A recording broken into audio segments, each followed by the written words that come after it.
están los resultados del examen, ya los subimos.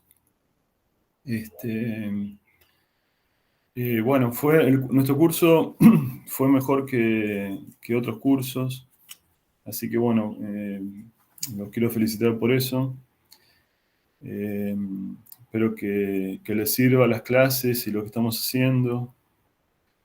Así que bueno, estábamos hablando que bueno, nuestro curso fue mejor y quería comentarles eso. Bueno, vamos a continuar con sistema de Vos partículas. alguna consulta antes de Sí, arrancar. ¿Las notas dale. de los POG van a estar pronto? ¿Cómo? Si sabes algo de las notas de los POG, todavía no tenemos ninguna. ¿Ninguna subió Fede? No. Porque los primeros dos los tenemos corregidos. Yo pensé que los iba a subir. Bueno, le voy a avisar. Ahora Dale, muchas gracias. estamos corrigiendo, déjame pensar, el 2 y el 3, el FOB 2 y el 3 lo estamos corrigiendo ahora. Pero digamos, el que era el 0 y el 1 ya están corregidos. Pero le voy a mandar un WhatsApp a Federico para que suba las notas. Yo pensé que las iba a subir.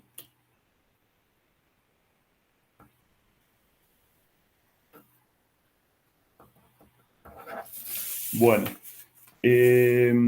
vamos entonces a continuar con el sistema de partículas. Les contaba, nosotros la vez pasada vimos una ecuación fundamental que es lo que yo llamo la primera ecuación fundamental del sistema de partículas, ¿no? Bueno, acá hicimos un pequeño resumen, pero bueno, la idea es, un sistema de partículas está formado por n partículas, ¿sí? Y se acuerdan que, bueno, las partículas pueden interaccionar entre ellas, a esas fuerzas de interacción entre ellas las llamamos fuerzas internas, ¿no? Pero también pueden interaccionar con agentes o con cuerpos que están fuera del sistema de partículas. Eso las llamamos fuerzas externas. Lo que vimos la vez pasada es que la cantidad de movimiento del sistema de partículas depende exclusivamente de las fuerzas externas. Eso es lo que vimos. Es el teorema más importante del sistema de partículas, diría yo, o uno de los dos más importantes. Uno de los dos más importantes. Lo otro que vimos también es que en la gran mayoría de los problemas vamos a poder usar la hipótesis de que las fuerzas externas son nulas, ¿sí? Y eso implica que la cantidad de movimiento del sistema de partículas es una constante, ¿no? Eso también vimos, ¿sí? Hoy vamos a dar buena parte de la clase con el tema de colisiones y choques, ¿sí? Vamos a ver los distintos tipos de choques que yo ya les estuve adelantando la vez pasada, ¿no? Acuérdense de que la cantidad de movimiento del sistema de partículas es la suma de la cantidad de movimiento de cada partícula. Y nosotros vimos que eso se puede escribir de una manera muy simplificada. La cantidad de movimiento del sistema de partículas es la masa total del sistema de partículas por la velocidad del centro de masa, ¿no? El centro de masa, recuerden, es un punto muy especial de un sistema de partículas, de un cuerpo rígido. El centro de masa es fundamental para poder describir y entender el movimiento de un cuerpo, de un conjunto de puntos, un conjunto de partículas. Bueno, ustedes me van parando si hay dudas, ¿sí? Lo primero que vamos a hacer es, esto, si quieren, es más conceptual y tiene algunas cosas teóricas, pero está bueno empezar a verlo ahora y empezar a entender qué significa esto que voy a explicarles. Nosotros tenemos observadores, ¿no? En general los observadores que usamos, si tenemos un experimento, ¿no? En nuestras casas o en la facultad, en el laboratorio, es parar un observador en el piso, básicamente es eso. Y describimos el movimiento de los distintos cuerpos vistos desde ese observador, ¿no? Pero hay algo que se puede hacer y que es importante que empecemos a entender. El centro de masa, ¿sí? El centro de masa es un punto determinado, que el centro de masa puede moverse, ¿sí? Yo tengo un sistema de partículas, puede moverse. Lo que estamos poniendo aquí, o estamos diciendo aquí, es que vamos a poner un sistema de referencia en el centro de masa. Estamos poniendo un observador sobre el centro de masa, ¿sí?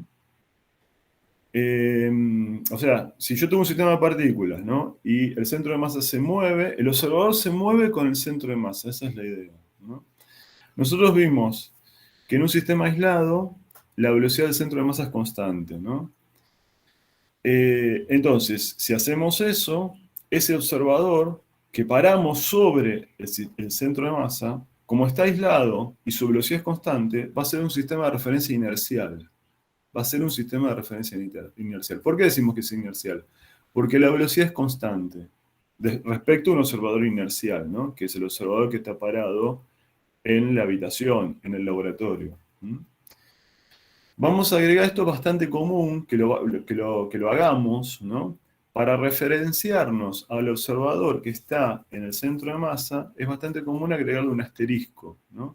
Si yo digo, por ejemplo, quiero saber la cantidad de movimiento desde el centro de masa, bueno, pongo P asterisco. P asterisco significa la cantidad de movimiento medida para un observador que está parado en el centro de masa. También van a ver que a veces se usa su índice CM de centro de masa, ¿no? Para indicar que el observador está parado en el centro de masa, ¿no? La primera cosa es la siguiente, fíjense. Si yo me paro en el centro de masa, si yo me paro en el centro de masa, ¿no? Yo soy el observador. ¿Cuál es la velocidad? ¿Cuál es la velocidad que va a tener el centro de masa respecto al centro de masa? ¿Qué les parece a ustedes? 0. Claro, porque estoy parado, ¿está bien? Estoy parado en el centro de masa, y si me paro en el centro de masa, la velocidad del centro de masa respecto al centro de masa es 0. ¿Está bien? O sea, esa es la primera propiedad que vamos a ver, ¿no? La velocidad del centro de masa, medido desde el centro de masa. Este asterisco que estoy poniendo acá, no sé si se entiende bien qué significa. Este asterisco significa que yo estoy midiendo o que mi observador está en el centro de masa. ¿Está bien? Sería como un sistema no inercial, algo parecido. No es un sistema no inercial. Justamente es un sistema inercial, pero yo me paro en el centro de masa, ¿no? Me paro en el centro de masa. Si el sistema está aislado, es inercial. Si no está aislado, es no inercial. Pero lo importante es que si yo estoy parado en el centro de masa, o sea, la idea es la siguiente, miren, vamos a hacerlo más fácil. Les digo un ejemplo.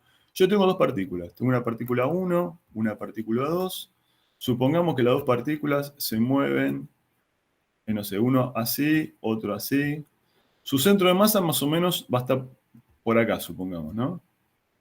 La velocidad del centro de masa va a ser una combinación de estas velocidades, habrá que ver, bueno, supongamos que sea así, la velocidad del centro de masa. ¿Me siguen hasta acá? Es la velocidad del centro de masa medida para un observador que está fijo en el laboratorio. Ahora, lo que hago yo, fíjense, lo que hago yo es parar un observador sobre el centro de masa. Un observador, vamos a llamarlo O', sobre el centro de masa. Entonces, la velocidad del centro de masa, bueno, el centro de masa se va a ir moviendo así, ¿no? Se va moviendo para allá. El observador se mueve arriba del centro de masa. Entonces, la primera cosa que quiero que ustedes vean, que es bastante obvia si se ponen a pensar, es que la velocidad del centro de masa, medido desde el centro de masa, es nulo. ¿Está bien? Entonces, si la velocidad del centro de masa, medido desde el centro de masa, es nulo, además, el P asterisco, ¿qué es el P asterisco? Díganme ustedes, ¿qué significa P asterisco? La cantidad de movimiento medido del centro de masa. Claro, la cantidad de movimiento del sistema medido desde el centro de masa. Acá me falta algo. La cantidad de movimiento medido desde el centro de masa es la suma de la cantidad de movimiento de cada partícula medido del centro de masa. Me faltó poner acá el asterisco, cópienlo ustedes. Disculpen un segundito, tengo que hacer una cosa, ya vengo, es un microsegundo.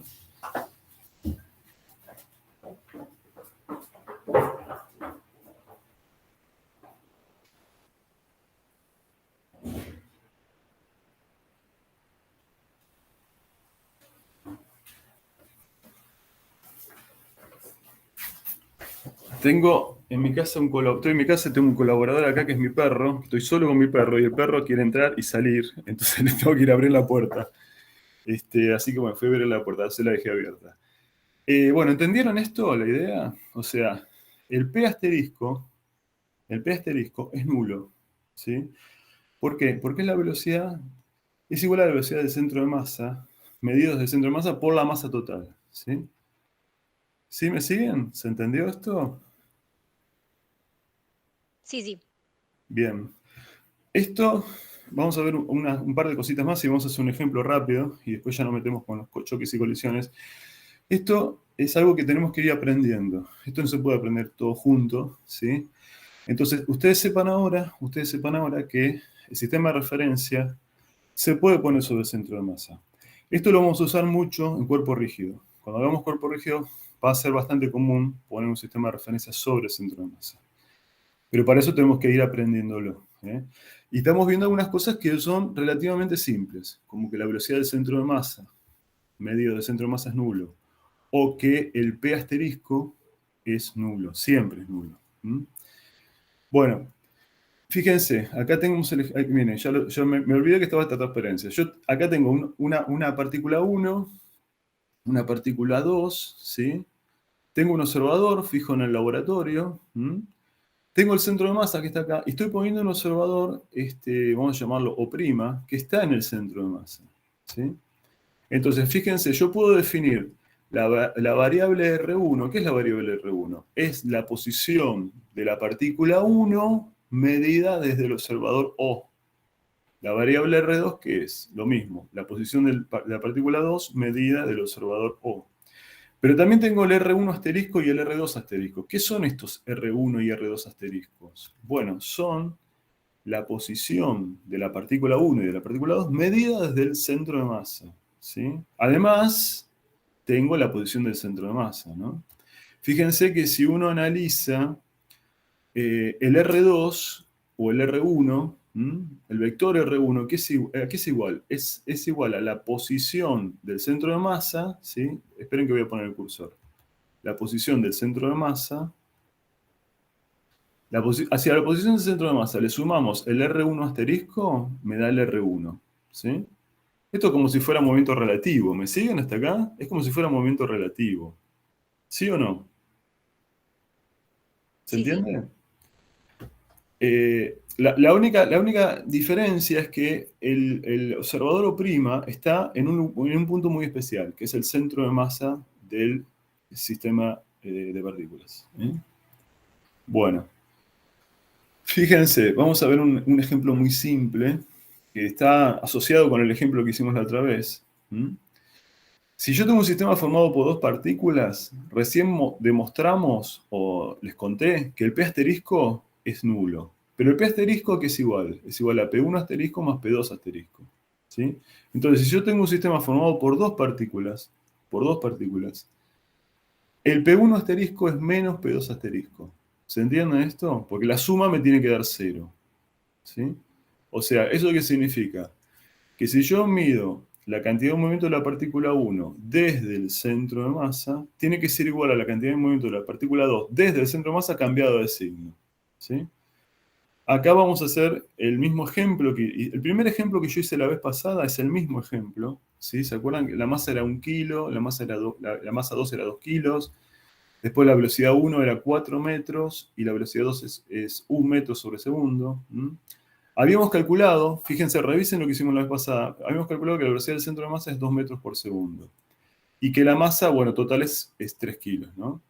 Yo les pregunto, primera pregunta, esto lo tienen que saber del primer parcial. ¿Cuánto vale, por ejemplo, B1 asterisco? ¿Cómo puedo hacer para calcular B1 asterisco? ¿Qué tengo que hacer para calcular B1 asterisco? ¿Qué es B1 asterisco? Es la velocidad de la partícula 1 medida desde el centro de masa. ¿Cómo podría ser? ¿Qué les parece a ustedes?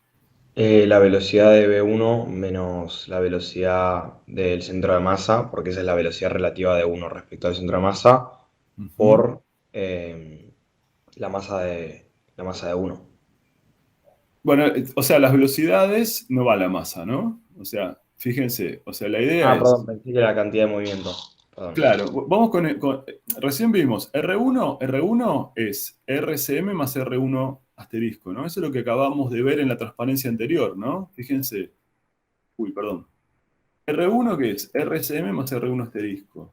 Esto es un movimiento relativo, ¿no? Entonces, si yo hago eso, R1 es RCM más R1 asterisco, digo, bueno, ¿cómo se relaciona R1 con B1? Es la derivada. Entonces derivo esta ecuación, hago la derivada respecto al tiempo de esta ecuación. La derivada de R1 es B1. La derivada de RCM es BCM. La derivada de R1 asterisco es B1 asterisco, ¿no? Yo derivo respecto al tiempo. No sé si se entiende lo que estoy haciendo. Estoy pasando de una ecuación en R a una ecuación en velocidades derivando. Pero no es otra cosa que lo que ustedes ya conocen de movimiento relativo. Entonces, si yo quiero sacar el B1 asterisco, como dijo muy bien el compañero, si quiero sacar B1 asterisco, lo que hago es pasar el BCM restando. Entonces, B1 asterisco es la velocidad B1 menos la velocidad del centro de masa. ¿Sí? 4 menos 2 me da 2. ¿Me siguen hasta acá lo que estamos haciendo? ¿Se entendió? Claro, sería como el planteo que hacemos para movimiento relativo. Exactamente. Es el mismo planteo. No sean historia. Es lo mismo, lo mismo. Lo mismo vamos a hacer con la partícula 2. ¿Sí? Lo mismo hacemos con la partícula 2. Fíjense que la velocidad de la partícula 2, la V2, es 1. Como la velocidad del centro de masa es 2, quiere decir que el centro de masa se va alejando. Entonces, a los efectos del centro de masa, la partícula 1, ¿para dónde se está moviendo la partícula 1? Si la velocidad 2, si la velocidad del centro de masa es 2 y la velocidad del 2 es 1, ¿para dónde se está moviendo desde el centro de masa? Se está moviendo para la izquierda, ¿no? Fíjense que nos aparece que la velocidad 2 asterisco es menos 1 metro por segundo. ¿Se entiende eso? ¿Por qué es eso? Porque esto de acá es 1 metro segundo. Se mueve hacia la derecha 1 metro sobre segundo, pero el centro de masa se está moviendo, a 2 metros por segundo. Profe, o sea que el centro de masa lo va a terminar pasando. En realidad nunca lo pasa. Nunca lo va a pasar, ¿no? Lo que va a terminar pasando es que en un momento, fíjate, lo que termina pasando acá es que lo que ocurre es que como la velocidad 1, la velocidad 1 es más grande, la velocidad 1 ¿cuánto vale? Es 4. Lo que va a terminar pasando es que se van a ir juntando. Y en un momento chocan. En ese momento, cuando chocan, se juntan todas. Digamos, la 1, la 2 y el centro de masa. ¿Sí? ¿Se entiende eso? Sí, sí. Bien. Bueno, entonces lo que vamos a hacer ahora, y cerramos con este tema, porque quiero ver choques, que es el tema más importante de la clase de hoy, es calcular esto. Vamos a calcular P1 asterisco y vamos a calcular P2 asterisco. ¿Cómo calculamos P1 asterisco? Díganme ustedes, ¿cómo habría que calcular P1 asterisco? V1 asterisco que calculamos por la masa 1. Perfecto, muy bien. P1 asterisco es M1 por B1. Bueno, hacemos esa cuenta, M1 es 2 y B2, esto nos da 2 kilómetros segundo por inversor. Y P2 asterisco, vamos a ver, es M2 por B2. O sea, que es la masa 2, que era 2 por menos 1. O sea, nos da menos 2. Fíjense, P1 y P2 son iguales y de signo contrario, ¿no? ¿Sí? O sea que P1 más P2 es 0. Bueno, esto ya lo habíamos predicho que tenía que ser así. Lo habíamos predicho que tenía que ser así porque habíamos dicho recién, ustedes me dijeron solitos que la velocidad, perdón, me voy a poner acá, que la velocidad del centro de masa medido desde el centro de masa es nulo. Si yo tengo dos partículas, lo que tiene que pasar es que las dos tienen que tener igual P asterisco cambiado de signo. ¿Está bien? ¿Se entendió esto?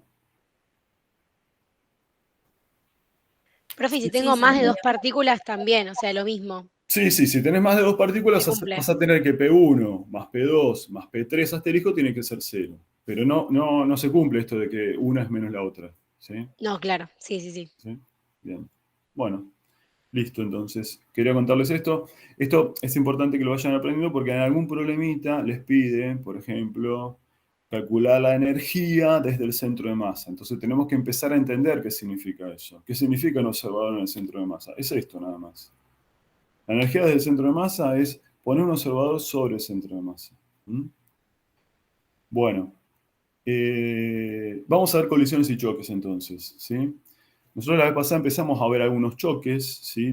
Vimos en particular el choque de la camioneta con el auto, que se acuerdan como le dije que ese choque era un choque especial. ¿Cómo se llamaba ese tipo de choque especial? Plástico.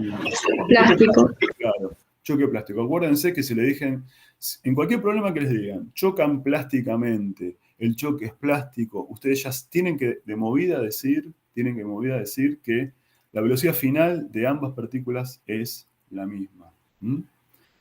Cuando hablamos de colisiones y choques, bueno, en general, choques suele decirse un choque cuando están en contacto, y una colisión es cuando actúan fuerzas a distancia. Por ejemplo, yo tengo un satélite, o por ejemplo tengo una nave, ¿no? Una nave espacial que salió de la Tierra y quiere explorar Saturno, supongamos. Bueno, y en el medio, por ejemplo, pasa por Marte, ¿no? Cuando va pasando por Marte, de alguna manera está interacciona con Marte, ¿no? Entonces, de alguna manera, no es un choque porque no están en contacto físico, pero hay una fuerza de interacción, ¿no? ¿Cuál es la fuerza de interacción entre la nave y Marte? ¿Qué fuerza tenemos? ¿De qué tipo es esa fuerza? ¿Cómo la llamamos esa fuerza? La fuerza gravitatoria. La fuerza gravitatoria, que es una fuerza a distancia, ¿no? Pero también lo podemos pensar como una colisión, ¿no? Una colisión que no es instantánea, sino que dura un plazo, una cierta cantidad de tiempo, ¿no? Entonces lo importante es que yo en una colisión o en un choque voy a tener dos partículas, una partícula 1, una partícula 2, acá las estoy dibujando. Esas partículas tienen una cantidad de movimiento inicial y una cantidad de movimiento inicial 1 y la cantidad de movimiento inicial 2, ¿no? Cada partícula tiene su cantidad de movimiento inicial, que la calculo como la masa por la velocidad, ¿sí? Después de que interaccionan, puede ser por un choque de contacto o puede ser porque están interaccionando a distancia, ¿no? Hay una zona de interacción y después de la interacción las partículas salen con una velocidad final distinta cada una, ¿no? Entonces tienen una cantidad de movimiento final 1 y una cantidad de movimiento final 2. Nosotros lo que vimos la vez pasada es que, bueno, si no hay ninguna otra fuerza externa, ¿no? Si no hay fuerzas externas, a ver, vamos a ponerlo acá. O sea, si las fuerzas externas son nulas o se pueden aproximar o se pueden considerar nulas, ¿no? Acuérdense lo que hablamos de la granada, ¿no? Si las fuerzas externas se pueden tomar como nulas, eso, acá hay una sutileza, ¿no? Acuérdense de la granada, ¿no? Voy a ponerla así. Sutileza, porque podemos tener fuerzas externas, pero se pueden considerar prácticamente nulas. ¿Por qué se podían considerar prácticamente nulas? ¿Cómo hacíamos eso? ¿Qué hacíamos ahí para que poder tomarla como nula? ¿Qué había que hacer? ¿Qué les dije yo? Tomamos un momento antes. Exactamente, un instante, una millonésima de segundo antes y una millonésima de segundo después. Bueno, en ese caso son choques que hay, ¿no? Son choques donde el cambio de velocidad se produce instantáneamente, ¿no? Entonces, si las fuerzas externas son nulas, ¿qué tiene que pasar con la cantidad de movimiento del sistema? Bueno, se tiene que conservar, ¿no? Porque estamos usando la primera ecuación, ¿no? Y esta es la ecuación fundamental que vamos a usar para las colisiones y los choques. La cantidad de movimiento, la variación de la cantidad de movimiento tiene que ver con la suma de las fuerzas externas. Si estas las tomamos como nulas, eso significa que la cantidad de movimiento del sistema de partículas es constante. Y entonces eso significa que vamos a considerar que la cantidad de movimiento antes de la colisión, ¿cómo se calcula la cantidad de movimiento antes de la colisión? Es la cantidad de movimiento de la partícula 1 más la cantidad de movimiento de la partícula 2. Tiene que ser igual a la cantidad de movimiento después de la colisión. Tiene que ser la misma. Esa es la ecuación fundamental que vamos a usar en los choques y en las colisiones. Siempre, siempre, siempre vamos a usar la conservación de la cantidad de movimiento. ¿Está bien? En todo lo que viene ahora, vamos a hacer esto. Después vamos a ver que hay otras ecuaciones dependiendo del choque, como ya les conté la otra vez. Pero bueno, esta es la ecuación fundamental y básica, la conservación de la cantidad de movimiento. Bueno. Profe, una pregunta. Lo que de la fuerza, que las fuerzas externas son nulas, ¿eso nos lo da el ejercicio o generalmente pasa eso? Y Bueno, ahí tomamos como que la bueno, cantidad de yo creo movimiento que es constante. acá lo que tenés que pensar es el ejemplo de la granada que hablamos, ¿sí? El ejemplo de la granada. Fíjate que en el ejemplo de la granada, vos tenés una fuerza externa, que es el peso, ¿sí? Pero si yo, fíjate, el impulso de la fuerza externa, ¿no? Si yo considero la fuerza externa, el peso, ¿no? El peso. Vamos a ponerle peso para no confundirlo con el P. Peso. Si hago esta integral, la integral del impulso entre, no sé, T menos delta T y T más delta T, donde delta T es un intervalo de tiempo muy chiquitito, esto prácticamente, el impulso de la fuerza peso es prácticamente nulo. Entonces, si el impulso de la fuerza peso es nulo, yo voy a poder considerar que las fuerzas externas las considero como prácticamente nulo. En realidad no es que estoy considerando que la fuerza sea nula, estoy considerando que el impulso de las fuerzas externas en el choque, el impulso de las fuerzas externas es nulo. ¿Sí? Entonces, Eso lo vas a poder hacer siempre y cuando con el choque no te aparezca ninguna fuerza externa nueva. ¿O no te cambia radicalmente la magnitud de la fuerza externa o algo así? En general en los choques donde se produce, el choque se produce en un instante determinado, ¿sí? Cuando se produce en un instante determinado, entonces el choque no tiene fuerzas nuevas externas. Hay una única fuerza externa o dos fuerzas externas, pero si yo tomo el intervalo de tiempo muy pequeño, ese impulso es nulo. Y voy a considerar entonces que la cantidad de movimiento, se conserva. Eso es lo que voy a hacer. Pero acá hay una cosa muy importante. Esa cantidad de movimiento, fíjense, es una magnitud vectorial. Es una magnitud vectorial. Entonces, hay que ver qué tipo de choque tenemos. Ahora lo vamos a ver después. O sea, el choque puede producirse en una dimensión, en dos dimensiones, en tres dimensiones. Nosotros no vemos tres dimensiones, pero sí vimos un ejemplo la vez pasada de un choque en dos dimensiones. Entonces, cuando tenemos un choque en dos dimensiones, ojo con eso, el P es un vector. No igualo los módulos, igualo al vector. Entonces, los vectores tienen que ser iguales. Módulo, dirección y sentido. O lo que es lo mismo, las componentes X tienen que ser igual a la componente X final y la componente Y tiene que ser igual a la componente Y final. ¿Está bien? Vamos a ir avanzando y vamos a ir viendo ejemplos, distintos ejemplos, ¿sí? Entonces yo les decía, los choques pueden ser en una dimensión. Hay muchos ejemplos en la guía. ¿Puede Sí. ir para atrás así les hago una foto? Sí, obvio. Esta, gracias. Hay muchos ejemplos de choques en una dimensión. ¿Mm? Pero hay varios ejemplos. De hecho, nosotros vimos uno la otra vez, la camioneta que chocó contra el auto, choque en dos dimensiones. ¿Sí? Entonces, esa es la primera clasificación respecto a la cantidad de dimensiones de cómo se produce el choque, ¿no? El otro ejemplo, la otra clasificación importante que yo les contaba es, esto lo conté al final de la clase, es que los choques se clasifican, ¿sí? Se clasifican de esta manera, ¿no? Los choques elásticos son aquellos que además de conservarse la cantidad de movimiento, se conserva la energía. La energía mecánica es constante. ¿Mm? Esto nos da una condición particular. Ahora lo vamos a desarrollar. ¿Sí? Después, el choque elástico y el choque plástico, ¿sí? Son los choques que más vamos a ver en los ejemplos, ¿sí? El choque plástico ya les conté. El choque plástico es aquel donde se van unidos. Ahí la energía mecánica no se conserva, la energía mecánica disminuye. La variación de energía mecánica, bueno, ahí está puesto, es nula.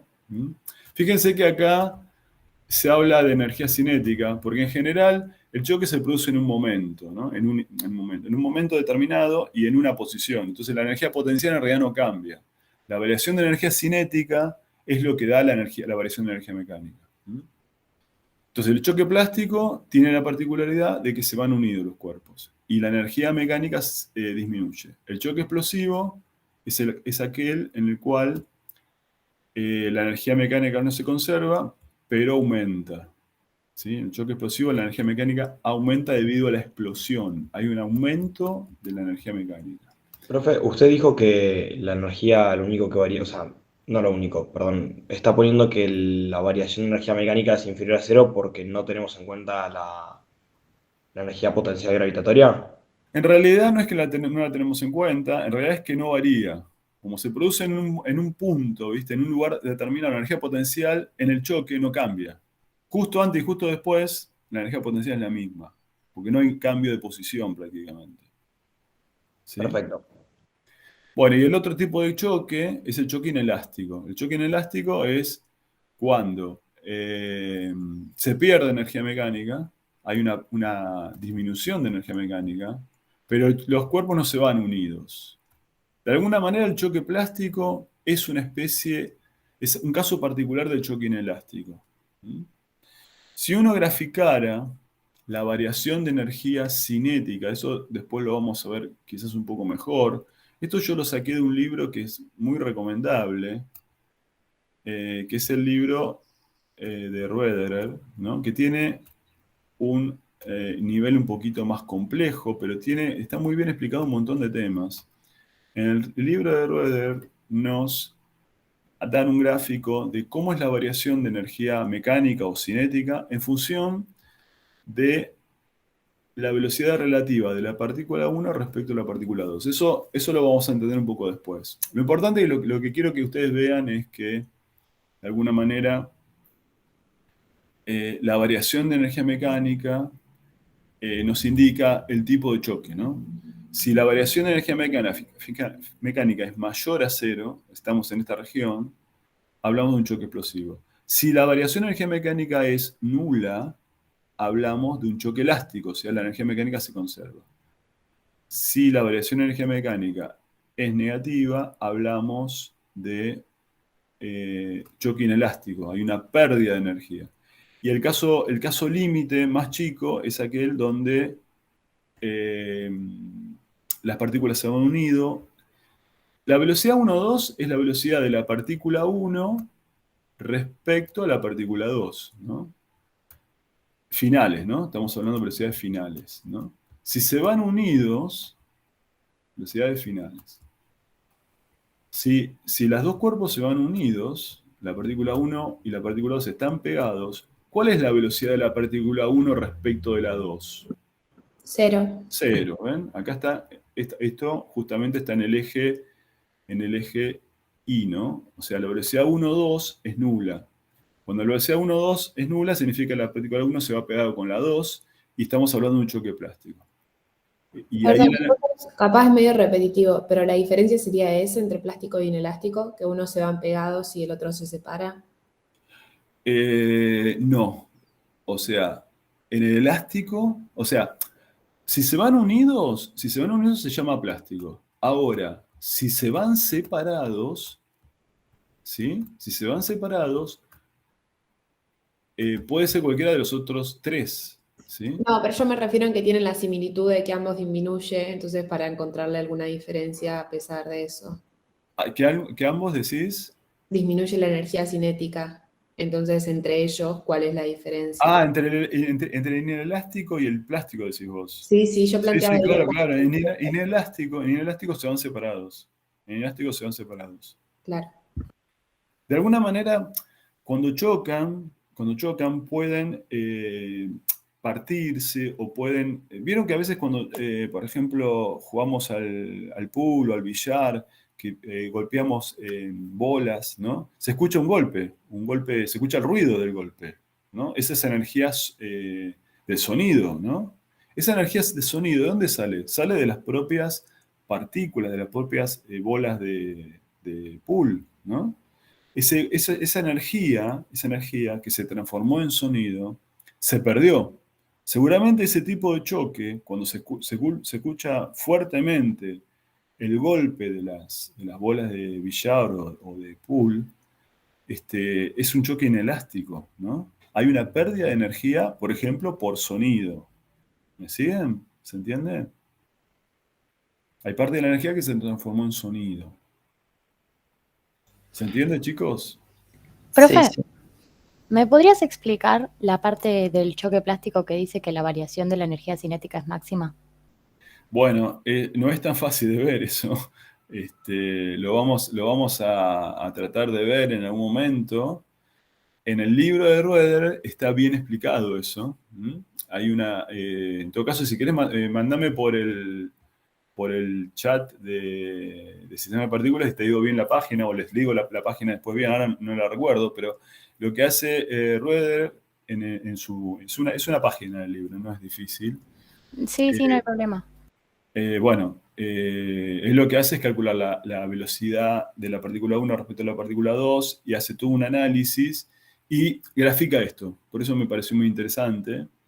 Y lo que se ve es que si uno calcula la energía cinética en función de la velocidad relativa, hay un mínimo. Y ese mínimo se produce justamente cuando la velocidad 1,2, la velocidad relativa de 1 respecto a 2 es nula. O sea, cuando es un choque plástico. ¿Sí? Profe, Sí. perdón, dijimos que la energía potencial no la teníamos en cuenta porque durante el choque los dos autos, por ejemplo, quedan en el mismo plano, ¿no? Claro. Pero si uno de los dos se eleva del suelo, ¿ahí la tendríamos que considerar? En realidad, la idea es que en todos los choques donde hay un contacto físico, vos fíjate que la posición de las partículas justo antes del choque y justo después del choque es prácticamente la misma, no cambia la posición. ¿Eso se entiende? Ah, sí, estamos hablando Entonces, si siempre no de cambia la un tiempo. posición, la altura no cambia. ¿Sí? La altura no cambia. Sí, sí. O Ahí sea, está. acá hay una cuestión. ¿Dónde tomás? ¿Cómo consideras antes del choque y después del choque? Bueno, depende. Si yo lo tomo justo antes y justo después, entonces la energía potencial no la tengo que considerar. Ahora, si yo tomo 2 segundos antes y 2 segundos después, ahí sí voy a tener que considerar energía potencial. ¿Sí? Sí, se entiende, profe. Gracias. Bueno, vamos a ver choques en una dimensión, y esto yo lo saqué de un apunte que tenía, que hay varias ecuaciones. Entonces, fíjense, yo tengo choques en una dimensión. Yo ya sé que, a mí me dicen en el problema que los cuerpos se están chocando en una dimensión. Por ejemplo, no sé, dos bolas de billar, una se mueve hacia adelante y otra se mueve por detrás y la choca de atrás, digamos, ¿sí? Y después del choque, cada bola de billar tiene su velocidad. Entonces vamos a llamar con la letra B corta a las velocidades de cada partícula después del choque. ¿Sí? Después del choque las llamamos así. Y las llamamos con la letra U minúscula a las velocidades de las partículas antes del choque. ¿Sí? Antes del choque. O sea, es un dato del problema que el choque es en una dimensión. ¿Está bien? Yo ya sé, a mí me dicen, están chocando en una dimensión. Hay varios problemas que son así. Choques en una dimensión. O sea, por ejemplo, una partícula y la otra la choca de atrás. O puede ser un choque de frente también, ¿no? O puede ser un choque de frente. Entonces, cuando yo tengo un choque en una dimensión, la parte vectorial se simplifica muchísimo, ¿no? ¿Sí? Ustedes lo vieron en el CBC. ¿Cómo calculamos la velocidad? ¿Cómo escribimos la velocidad? Si este fuera el eje X, ¿cómo escribimos la velocidad? Por ejemplo, la velocidad U, o la velocidad, si vamos a poner la velocidad U1. ¿Cómo la escribo? Bueno, la velocidad U1 la escribo como U1 por inversor, ¿no? ¿Está bien eso? La velocidad U2 la escribo como U2 por inversor. Pero, ¿qué hacían en el CBC? ¿Tomaban los versores cuando ustedes hacían las cuentas de movimiento rectilíneo uniformemente variado, de caída libre? ¿Ponían versores realmente? No, trabajamos con los módulos y después agregábamos el versor. En realidad no es que trabajabas con los módulos, trabajabas con la componente, ¿no? Este U1 puede ser un número positivo o negativo. ¿Y qué significa que sea positivo o negativo? ¿Qué significaba? Si es positivo, ¿qué significa? Sería la predicción del movimiento, ¿no? Si es positivo. Claro, si supongamos que yo tomo el eje X positivo hacia la derecha. ¿Qué significa U1 positivo? ¿Para dónde va? A la derecha, Y si U1 es negativo, ¿para dónde va? para la izquierda. Para la izquierda. Entonces, ¿entienden? Cuando es el choque en una dimensión, no voy a trabajar tanto con versores, porque el signo de U1, el signo de U2, el signo de B1, el signo de B2, me indican el sentido, ¿no? O sea, cuando yo tengo una dimensión, o va para un sentido o va para el otro, no hay alternativa, ¿no? Entonces, ¿cómo puedo escribir acá la conservación de la cantidad de movimiento? Díganme ustedes, ¿cómo la escribiría? ¿Qué escribirían ustedes? A ver, alguien que se anime.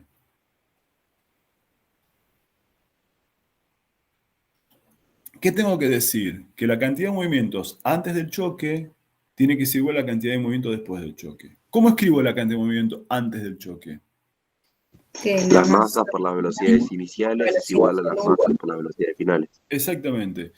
Pero le voy a sacar la parte vectorial. Porque la parte vectorial, ¿sí? Fíjense, o sea, ¿qué estamos diciendo? La suma de los P tiene que ser constante porque, bueno, supongamos que las fuerzas externas son 0. Eso significa la cantidad de movimiento del 1 antes del choque más la cantidad de movimiento del 2 antes del choque va a ser igual a la cantidad de movimiento del 1 después del choque más la cantidad de movimiento del 2 después del choque. Y fíjense cómo lo estoy escribiendo. Le estoy sacando ya los versores. Esto, ¿por qué lo remarco bastante? Porque esto es lo mismo que hacíamos en el CBC, lo que hacían ustedes en el CBC cuando trabajaban con caída libre, cuando trabajaban con tiro vertical, ¿sí? Entonces, M1 por B1, por U1, este U1, ojo, no es el módulo, es la componente. Este U1 puede ser positivo o negativo. Este también, positivo o negativo. Entonces, siempre, chicos, que tengamos un choque en una dimensión, vamos a usar esta primera ecuación fundamental, ¿sí? Esta primera ecuación fundamental. La ecuación fundamental para nosotros, o sea, estamos siempre suponiendo que las fuerzas externas son 0, ¿no? Es la masa del 1 por la velocidad inicial del 1 más la masa del 2 por la velocidad inicial del 2 va a ser igual a la masa del 1 por la velocidad final del 1 más la masa del 2 por la velocidad final del 2. ¿Está claro esto? Esta ecuación la van a tener que usar en muchos problemas. Siempre que tengan choques en una dimensión van a usar esto, sí. Entonces está considerando que U va a ser la velocidad inicial. U1 es la velocidad antes del choque y U2 es la velocidad del 2 antes del choque. ¿Sí? Está. ¿Estamos hasta ahí? ¿Me siguen? Sí, sí. Sí. Bueno, acá les voy a remarcar. Es una componente de una ecuación vectorial. No es una relación de módulos. Las respectivas componentes tendrán su signo. O sea, si a mí me dan un choque de frente, la diferencia, si me dicen, bueno, U2 vale 5 kilómetros por hora, ¿no? Yo al U2 le voy a poner menos, perdón. Uy, espere que estoy haciendo lío. Ahí está. Al U2 le voy a poner menos 5 kilómetros por hora, si fuera para la izquierda, ¿no? Si fuera para la izquierda. Si fuera así, porque yo tome positivo hacia la derecha. Si fuera 5 kilómetros hacia la izquierda, le voy a poner al U2 menos 5. ¿Sí? Profe, sería como escribimos las ecuaciones de Newton también, así, por componentes que lo escribimos con el signo. Exactamente, exactamente. Bueno, algo que es muy importante es cuánto vale la variación de energía mecánica. ¿Sí? Perdón, discúlpenme. A ver, ahí estamos. ¿Cuánto vale la variación de energía mecánica? La variación de energía mecánica es la variación de energía cinética más la variación de energía potencial. Bueno, si estoy acá en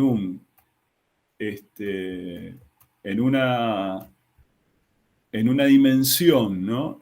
Horizontal, bueno, la energía potencial no cambia, entonces la variación de energía potencial es nula.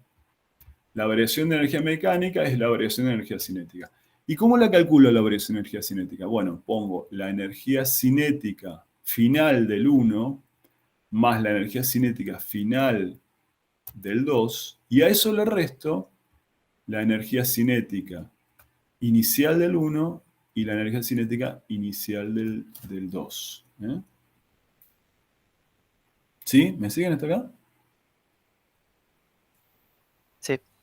Si el choque es elástico, por la definición de choque elástico es justamente que la variación de energía mecánica es 0. Entonces, ahí tenemos una ecuación. La variación de energía mecánica es 0. Si el choque es plástico, la velocidad 1 es igual a la velocidad 2. Pues quedan pegados. Eso es lo que hemos dicho. Y cuando hagan esa cuenta, van a ver, en cualquier problema, que la variación de energía mecánica es negativa. Después lo hacemos en un ejemplo. Es más, ustedes lo que podrían hacer, chicos, saben que hagan, no sé si desarrollaron el problema del choque de la camioneta con el auto. Calculen la variación de energía mecánica. Van a ver que les da negativa. Hagan las cuentas, háganlo como ejercicio de ver, que está bueno, así lo empiezan a aprender. ¿Sí? Bueno, si el choque es inelástico o es explosivo, en general no se conoce cuánto vale la energía cinética. ¿Sí? Me tiene que dar un dato adicional. Bueno, en general, chicos... Profe, igual una cosita, Sí, perdón. sí. Cuando calculamos la energía cinética para el ejemplo que dijo usted del choque plástico, Sí. calculamos primero, por ejemplo, para hacer la comparación, podemos hacer sería dos veces la energía cinética de la masa total por la velocidad final de los dos cuerpos al cuadrado, ¿no? Porque tenemos que considerar los dos cuerpos juntos. ¿O es solo un cuerpo? No, los dos. Sí. Los Ok. dos. Si querés hacemos un ejemplo, a ver, rápido. En el ejemplo que habíamos hecho, voy a borrar acá. Hacemos un ejemplo rápido de choque plástico y ustedes, para que vean cómo se hace la cuenta. Profe, choque Sí. plástico es lo mismo que choque totalmente inelástico, ¿no? Sí, en algún libro está explicado así. Sí, en el CIRS creo que está así. Está así, ¿no? Sí. Sí.